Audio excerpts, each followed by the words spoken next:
Días, tardes o noches. En este video vamos a observar y evaluar las prácticas de la primera unidad de aprendizaje de la materia Análisis Químicos, de la carrera de Técnico Laboratorista Químico, del Centro de Estudios Científicos y Tecnológicos número 6. Pero primero, ¿qué son los análisis químicos? Los análisis químicos se derivan de la química analítica, la cual fue postulada en el siglo XIX por Carl Remigius Fresenius, el cual es su padre. Esta es la ciencia que desarrolla y mejora métodos e instrumentos para obtener la información sobre las características de los sistemas y especies químicas. En sí, el análisis químico es la parte operacional que aplica estos métodos de análisis. Pero, ¿cuál es el propósito de todo esto? El propósito es saber analizar muestras a través de métodos cualitativos y cuantitativos para la identificación de analitos en productos farmacéuticos, alimenticios, cosméticos y químicos en general, con ética profesional, responsabilidad social, enfoque de sustentabilidad y manejo tecnológico, con la finalidad de aplicarlos en nuevos productos o procesos de transformación, considerando la normatividad vigente. En este video reconoceremos las bases del análisis químico para la correcta manipulación y tratamiento del analito en diversas muestras farmacéuticas, alimenticias, cosméticas y químicas en general, con ética profesional y responsabilidad social. Esto y aplicaremos los procedimientos de análisis cualitativo.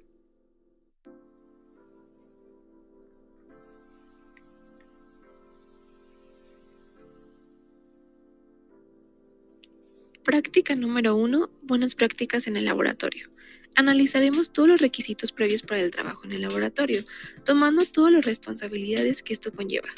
Debemos formar ciertas aptitudes y habilidades sobre el manejo de reactivos y residuos químicos, el cuidarse uno mismo y de los demás. Así bien, nos podemos basar en normas que sustentan todo lo necesario para su manejo, desecho y etiquetas, como por ejemplo la norma oficial mexicana NOM 028 STPS 2012. Administración del trabajo, seguridad en los procesos y equipos críticos que manejan sustancias químicas peligrosas, o bien en la NOM 052 Semarnat 2005, que establece las características, el procedimiento de identificación, clasificación y listados de residuos peligrosos. Desarrollo experimental. El material que utilizaremos será equipo de protección personal y los reactivos que nos proporcionaron nuestros docentes. Procedimiento. Ensayaremos lo necesario para una buena práctica en el laboratorio. Lo primero será el equipo de protección personal EPP, en el cual podemos tener cofia, lentes de seguridad, cubrebocas, bata y guantes de nitrilo, o bien casco de protección, gafa de seguridad, protector facial y distintos tipos de guantes, así como el chaleco. Por lo que tenemos que entender su importancia, que es evitar que una persona tenga contacto directo con los peligros del ambiente riesgoso, lo cual puede generar lesiones y enfermedades. Lo segundo es la identificación de muestra, residuos y o reactivos etiquetados, que es de vital importancia conocer e identificar los riesgos que puede presentar cada reactivo y el manejo del mismo. También es el orden y limpieza del área de trabajo, el cual es sumamente importante para evitar algún riesgo ocasionado por los residuos de activos utilizados. Por último, la bitácora, la cual nos apoya al momento de realizar un procedimiento y mantener un orden. Al nosotros entender lo necesario para esta práctica, proseguiremos a tomar los envases proporcionados para revisar las hojas de seguridad. El primero fue el ácido ascórbico, en el cual podemos identificar que su clasificación es tóxica. Viene su medida de seguridad al manipularlo, las indicaciones en caso de accidente y el rombo de seguridad, en el cual se interpreta su reactividad, su nivel de riesgo, su riesgo específico y su inflamabilidad. Y como podemos notar, es estable, poco peligroso y no se inflama. El segundo reactivo fue la fenolftaleína, la cual podemos observar lo mismo, su clasificación tóxica, su medida de seguridad al manipular, indicaciones en caso de accidente y su rombo de seguridad que contiene lo mismo, reactividad, nivel de riesgo específico y su inflamabilidad. En este caso es inestable en caso de calentamiento, poco peligroso, es ligero y su inflamabilidad es sobre los 93 grados centígrados. La tercera reactivo que utilizamos fue el sulfato de mercurio, que vienen las mismas indicaciones, solo que en este caso, en su rombo, su interpretación fue que es estable, es muy peligroso y nos inflama. Por último, tomamos el hidróxido de bario, el cual tiene las mismas características en su rombo de seguridad. Hemos terminado el desarrollo experimental, por lo cual conseguimos poder poner en práctica todos los requisitos necesarios al momento de usar los reactivos peligrosos, así como conseguir las indicaciones de higiene al momento de limpieza y orden, lo cual era necesario para poder seguir teniendo contacto con los reactivos de una manera más segura y eficaz. Para todo tipo de análisis se sigue una serie de pasos denominados operaciones o procesos unitarios. En el libro Operaciones unitarias y proceso químico de Machuca Sánchez se nos menciona que las operaciones unitarias están basadas en procesos físicos y químicos, en los cuales no se produce ningún tipo de reacción química. Y a diferencia de las operaciones unitarias, los procesos unitarios constan en la transformación de la materia, tras la cual no es posible revertir a la forma inicial. Todos estos procesos están regulados, por ejemplo, por las normas oficiales mexicanas. Para este tipo de procedimientos, el resultado debe tener precisión y exactitud, es decir, reproducibilidad. En esta práctica, se tiene como objetivo analizar el grado de error que se encuentra en la medición de muestras para un análisis cuantitativo, es decir, que al aplicar el manejo de instrumentos y aparatos de laboratorio, vamos a identificar el grado de error con el que se llevarán a cabo las mediciones. Para el primer experimento se utilizó el instrumental volumétrico. Se buscaba medir con precisión y exactitud 5 mililitros de agua en una probeta, para posteriormente verificar el volumen con una pipeta. Este proceso se repitió 10 veces. Para el segundo experimento se empleó el manejo de una balanza granataria para pesar sobre una charola de aluminio 5 gramos de sal de mesa, cloruro de sodio. Posteriormente, verificar el peso sobre un vidrio de reloj en una balanza analítica. Este proceso se repitió 5 veces. De esta manera, quedaron ambas tablas. Para los cálculos, primero se sacó el promedio de los datos obtenidos. Posteriormente, la desviación estándar, la cual se calcula con la suma de los cuadrados del dato obtenido menos el promedio. Esto sobre la cantidad de datos obtenidos. Después, se obtiene el límite máximo de tolerancia, sumando el promedio y la desviación estándar. También se calcula el límite mínimo de tolerancia, para el cual hay que restar la desviación estándar en el promedio. Con ambos límites obtenidos, se elabora una gráfica que nos ayuda a identificar qué mediciones están dentro o fuera de estos. Al analizar la gráfica, se descartan los valores que se encuentran fuera de los límites de tolerancia y se recalcula el promedio de los datos. El valor obtenido es el valor real aceptado. Para finalizar, se obtiene el error absoluto, mediante la diferencia entre el valor descartado y el valor real. Posteriormente, se calcula el error relativo, el cual es la división del error absoluto entre el valor real, esto multiplicándolo por 100 para obtener un porcentaje. Al obtener los resultados de la práctica, pudimos darnos cuenta que, efectivamente, al momento de hacer mediciones, ya sea con instrumental volumétrico o balanzas, hubo cierto grado de error de medición en cada uno, y mediante los cálculos pudimos descartar los datos que no nos sirvieran, ya que estaban fuera de los límites de tolerancia.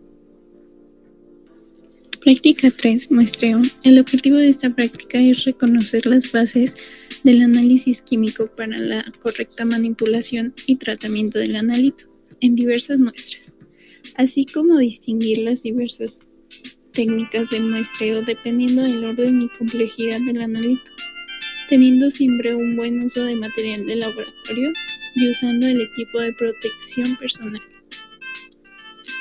Experimento 1. Trituración y disolución.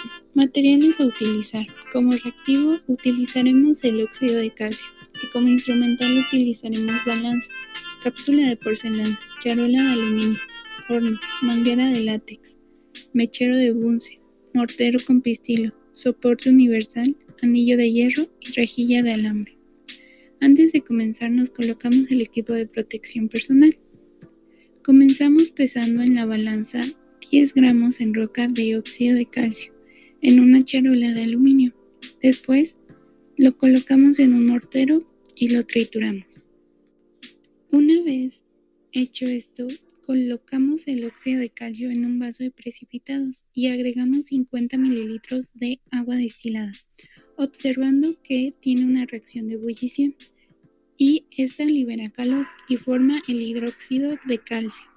A esto se le llama apagado de la cal. De ahí medimos su temperatura y acabando la reacción lo pasamos a una cápsula de porcelana. Lo calentamos para hacer la solidificación y lo dejamos secar para así poder guardarlo de nuevo. Experimento 2. Disolución. Materiales a utilizar. Como reactivo utilizaremos ácido nítrico y como material instrumental balanza granataria, campana de extracción, pipeta graduada de 5 mililitros, vaso de precipitados y una moneda. Nos colocamos el equipo de protección personal y comenzamos pesando una moneda en la balanza granataria y la colocamos en un vaso de precipitados. Nos dirigimos a la campana de extracción y agregamos 50 mililitros de ácido nítrico concentrado con ayuda de nuestra pipeta graduada. Terminando la reacción, neutralizamos el ácido y enjuagamos el residuo de la moneda con abundante agua. Y después la secamos con ayuda de nuestra franela. Pesamos la moneda y comparamos sus pesos. En este experimento pudimos observar que se desprende gas al agregar ácido nítrico, formando dióxido de nitrógeno. La moneda se deformó de los lados y se obtuvo un brillo. Experimento 3. Precipitación y filtración. Materiales a utilizar. Como reactivo utilizamos cloruro de zinc y carbonato de sodio. Y como material instrumental utilizamos balanza analítica, horno, papel filtro, vaso de precipitados, mechero de Bunsen, soporte, manguera de látex, anillo de hierro y rejilla de alambre.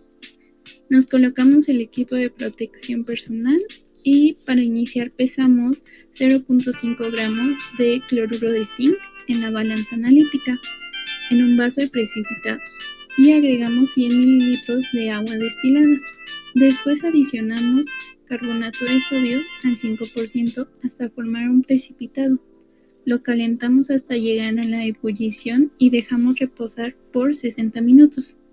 Una vez pasado el tiempo, lo etiquetamos y tomamos el peso del papel filtro a peso constante.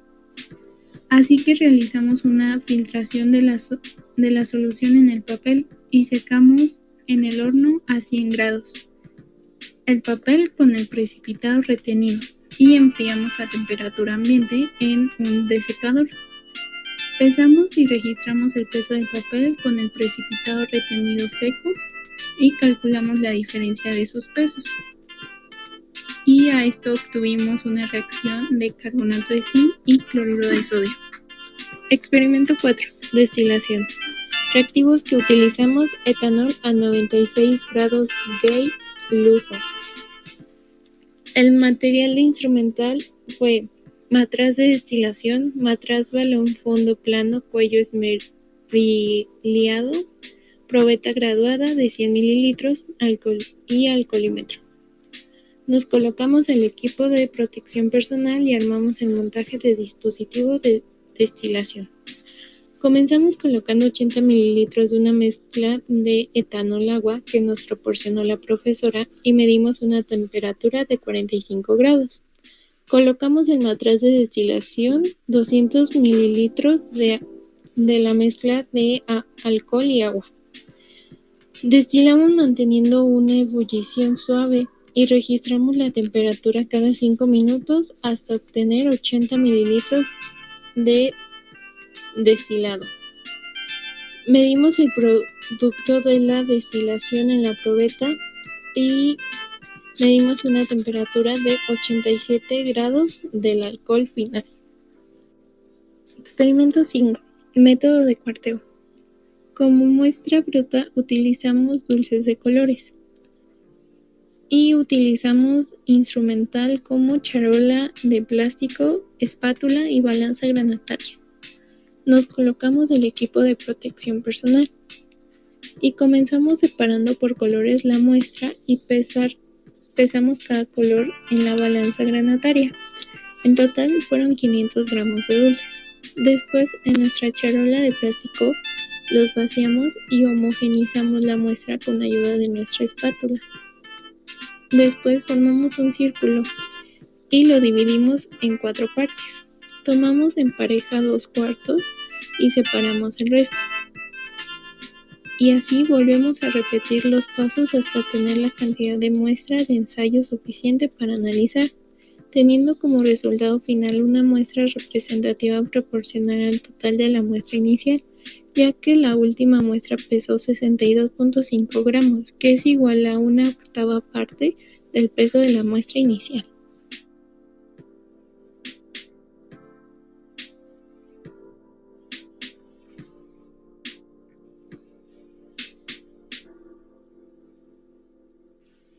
Práctica número 4. Ensayo a la flama. En esta práctica identificaremos distintos cationes con el uso del mechero, poniendo en práctica nuestro manejo instrumental.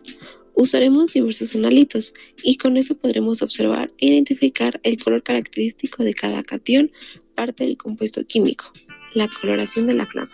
En condiciones normales, los átomos se encuentran en estado fundamental, que es el más estable termodinámicamente. Sin embargo, si los calentamos, absorbe energía y alcanza así un estado excitado.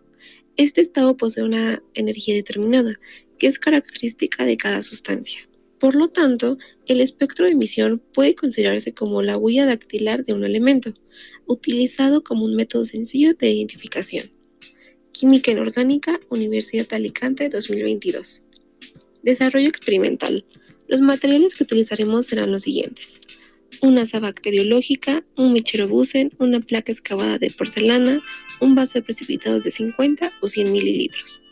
Los reactivos serán cloruro de zinc, cloruro de estaño, cloruro de magnesio, cloruro de bario, cloruro de estroncio, cloruro de fierro, cloruro de cobre, cloruro de aluminio, cloruro de litio, cloruro de potasio, cloruro de calcio y cloruro de sodio, así como una solución de ácido clorhídrico al 50%. Antes de continuar, es importante recalcar que en estos ensayos debemos seguir las normas de seguridad, por lo que estaremos usando lentes de seguridad y guantes de nitrilo o látex. Procedimiento. Escribiremos con un marcador indeleble sobre cada cuenca de la placa excavada la fórmula química que usaremos. Al tener la placa nombrada, procederemos a colocar dentro de cada cuenca una pequeña porción de la sal correspondiente. Tomaremos el vaso de precipitados y colocaremos un aproximado de 20 mililitros de la solución de ácido clorhídrico, evitando cualquier contacto con la piel. Continuaremos quitando cualquier polvo o residuo de la asa bacteriológica. Para esto la sumergiremos en la solución de ácido clorhídrico. Cuando esté libre de cualquier polvo o residuo, tomaremos el asa y con ayuda del aro tomaremos una pequeña porción del catión, que en este caso empezaremos con el cloruro de zinc. Continuaremos a usar el mechero. Ya que está encendido y regulamos su flama para que ésta quede un color azul, tomaremos el mechero y lo inclinaremos, de tal forma que acerquemos el aro del asa a la zona donde tenga mayor oxidación. Y como se puede notar, al reaccionar se forma un color naranja-amarillo, el cual son colores que entran dentro del rango de longitud de onda que el ojo humano puede observar. Ahora bien, repetiremos estos mismos pasos para cada reactivo.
Al término del desarrollo experimental, conseguimos poder identificar los distintos cationes, teniendo un buen uso del mechero.